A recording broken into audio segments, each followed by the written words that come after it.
Welcome, Mom. And if you're navigating motherhood for the first time, chances are you've already found yourself asking Google, is it normal for newborn to cry? Absolutely. And sometimes babies cry simply because they're babies. So not every cry is an emergency. Not at all. But there are certain signs we should never ignore. Like what?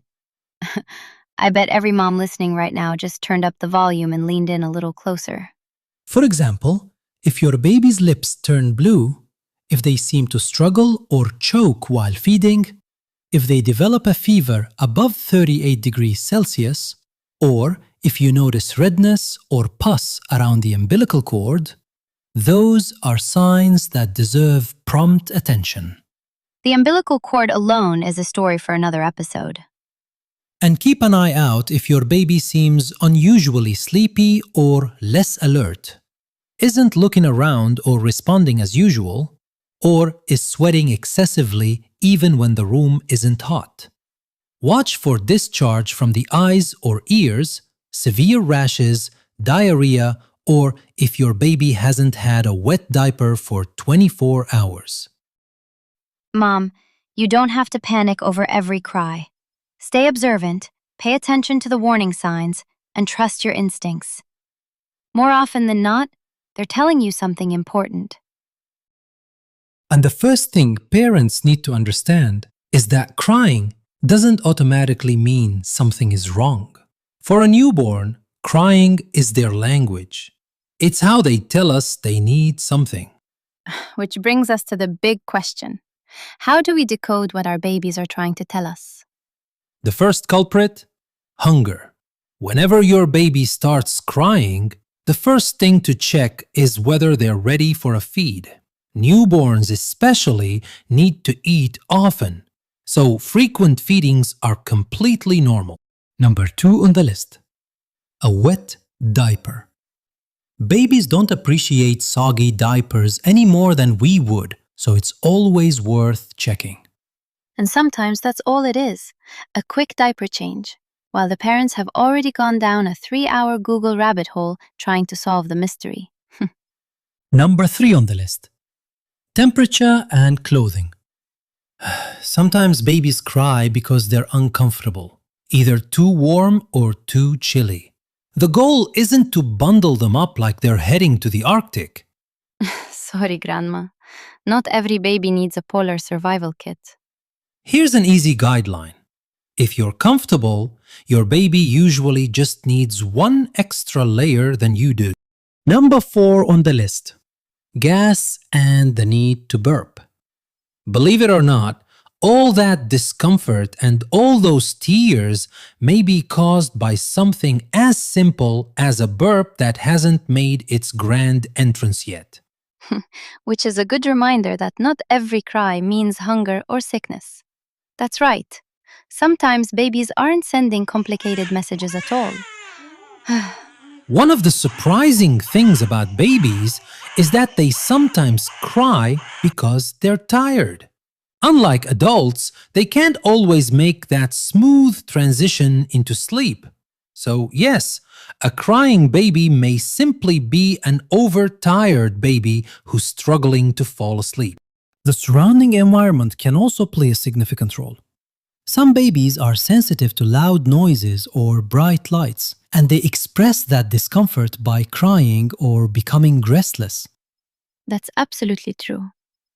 Sometimes, crying can also be a sign of pain or illness, especially if it sounds different from the baby's usual cry or continues for an unusually long time.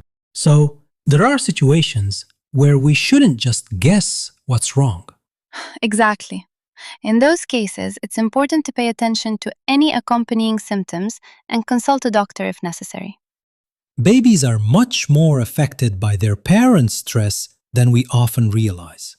That's why staying calm is one of the most effective ways to help soothe them. So staying calm isn't just important for the parents, it's equally important for the little one. Absolutely.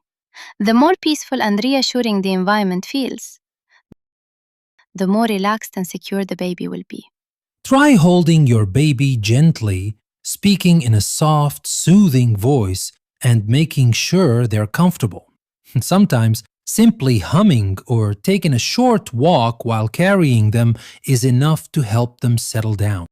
Abu Majid, can you believe that Layla and Majid are already in school? Honestly, Majid, every time I see them carrying their school bags, I remember those nights when we were desperately trying to figure out why they were crying in the middle of the night.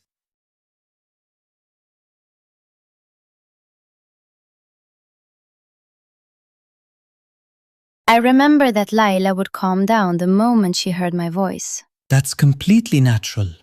Babies begin recognizing familiar voices from a very early age, especially the voices of their parents. How important is it to talk to a baby at this age? It's incredibly important.